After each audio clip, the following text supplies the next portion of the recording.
प्राकृतिक जनसंख्या वृद्धि और कुछ हद तक प्रवास के कारण हुआ। सूफी ऋषि परंपरा ने स्थानीय संस्कृति के साथ इस्लाम को समन्वित किया, जिससे यह जनमानस में गहरे तक रम गया। दूसरी ओर हिंदू आबादी, खास तौर पर कश्मीरी पंडित, अल्पसंख्यक बन गई, जो मुख्य रूप से उच्च वर्गों और प्रशासनिक भूमिकाओं में केंद्रित थी। हरि सिंह के समय कश्मीर की आबादी में मुस्लिम बहुमत था, लेकिन शासन हिंदू राजा के हाथ में था। 1947 में भारत पाकिस्तान विभाजन के दौरान हरि सिंह ने पहले तटस्थ रहने का प्रयास किया, लेकिन बाद में भारत के साथ विलय के लिए इंस्ट्रूमेंट ऑफ एक्सेशन पर हस्ताक्षर कर लिए। अब सवाल ये भी है दोस्तों कि कश्मीरी पंडित कश्मीर में कैसे आए? क्या कश्मीरी पंडित मुस्लिम आबादी विकसित होने से पहले कश्मीर में रहते थे? तो वो भी जान लेते हैं। चलिए दोस्तों, कश्मीरी पंडित जिनका कश्मीरी घाटी में बसना वैदिक काल से यानी लगभग 1500 ईसा पूर्व यानी उससे पहले से भी माना जाता है।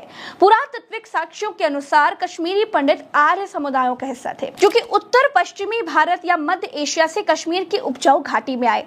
कुछ विद्वान ये भी मानते हैं कि वे सरस्वती नदी के क्षेत्र या सिंधु घाटी सभ्यता के पतन के बाद इस क्षेत्र में बसे। कुल मिलाकर दोस्तों, कश्मीरी पंडित कश्मीरी घाटी में वैदिक काल से बसे थे, जबकि इस्लाम 13वीं और 14वीं शताब्दी में सूफी संतों और शाह मीर वंश के माध्यम से पहुंचा। इस प्रकार से देखा जाए तो कश्मीरी पंडित पहले आए। तो वीडियो में फाइनल कमेंट की तरफ बढ़ जाते हैं। कुल मिलाकर दोस्तों, हरि सिंह के समय कश्मीर की आबादी मुस्लिम बहुसंख्यक थी, क्योंकि इस्लाम कई शताब्दियों पहले से घाटी में स्थापित हो चुका था। डोगरा शासन ने इस जनसांख्यिकी संरचना को नहीं बदला, बल्कि केवल शासन व्यवस्था को ही नियंत्रित किया। यह ऐतिहासिक और सामाजिक प्रक्रियाओं का परिणाम था, जो हरि सिंह के शासन से बहुत पहले शुरू हो चुकी थी। तो दोस्तों, ये उस सवाल का जवाब है जिसमें पूछा जाता है कि जब कश्मीर के राजा हिंदू थे तो कश्मीर की प्रजा बहुसंख्यक मुस्लिम कैसे थी? मैंने कई सौ साल की लाइनों को बहुत कम शब्दों में समेट दिया है। पूरा बताती तो शायद वीडियो बहुत लंबा हो जाता। ये शॉर्ट जानकारियां आपको कैसी लग रही हैं, कमेंट में जरूर बताइएगा। चैनल को सब्सक्राइब करके हमारा समर्थन कीजिएगा। नमस्कार दोस्तों, जब कश्मीर के राजा हरि सिंह हिंदू थे तो फिर कश्मीर में हिंदू आबादी ज्यादा क्यों नहीं थी? जब राजा हरि सिंह डोगरा ठाकुर थे तो फिर उनकी प्रजा मुस्लिम कैसे हो गई?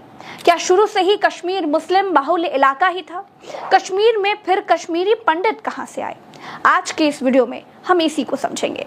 दोस्तों, वीडियो बहुत छोटा बनाती हूँ जिससे कम समय में आपको ज्यादा समझ में आ जाए, ज्यादा जानकारी मिल जाए और आप व्हाट्सएप यूनिवर्सिटी की फेक पाठशाला से बच पाएं, क्योंकि आज के समय में सही जानकारी ही आपको असत्य पर जीत दिलाएगी। दोस्तों, कश्मीर में राजा हरि सिंह के समय यानी 1925 से 1947 तक आबादी का बड़ा हिस्सा मुस्लिम हो चुका था, जबकि हरि सिंह स्वयं हिंदू डोगरा राजवंश से थे।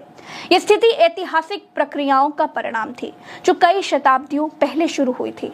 कश्मीर में इस्लाम 13वीं शताब्दी से सूफी संतों जैसे बुलबुल शाह और व्यापारियों के माध्यम से फैलना शुरू हुआ। 1339 में शाह मीर वंश ने पहली मुस्लिम सल्तनत स्थापित की।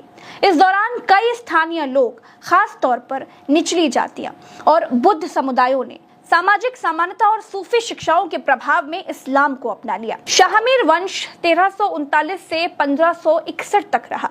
उसके बाद मुगल 1586 से 1752 तक रहे और सिर्फ अफगानों ने 1752 से 1819 तक राज किया। इस दौरान इस्लाम का प्रभाव जो था वो बढ़ता चला गया।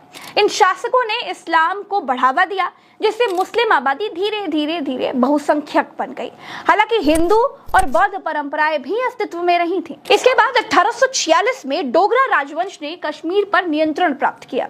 इस समय तक कश्मीर की आबादी में मुस्लिम बहुसंख्यक लगभग 70% से 80% तक हो गए थे। डोगरा शासकों, विशेष तौर पर हरि सिंह के शासनकाल में मुस्लिम आबादी को सामाजिक और आर्थिक रूप से कुछ हद तक हाशिए पर रखा गया, जिससे असंतोष बढ़ा। फिर भी धार्मिक जनसांख्यिकी में कोई बड़ा बदलाव नहीं हुआ, क्योंकि इस्लाम पहले ही स्थापित हो चुका था। दोस्तों, कश्मीर घाटी में मुस्लिम आबादी का बढ़ना धीरे धीरे धर्मांतरण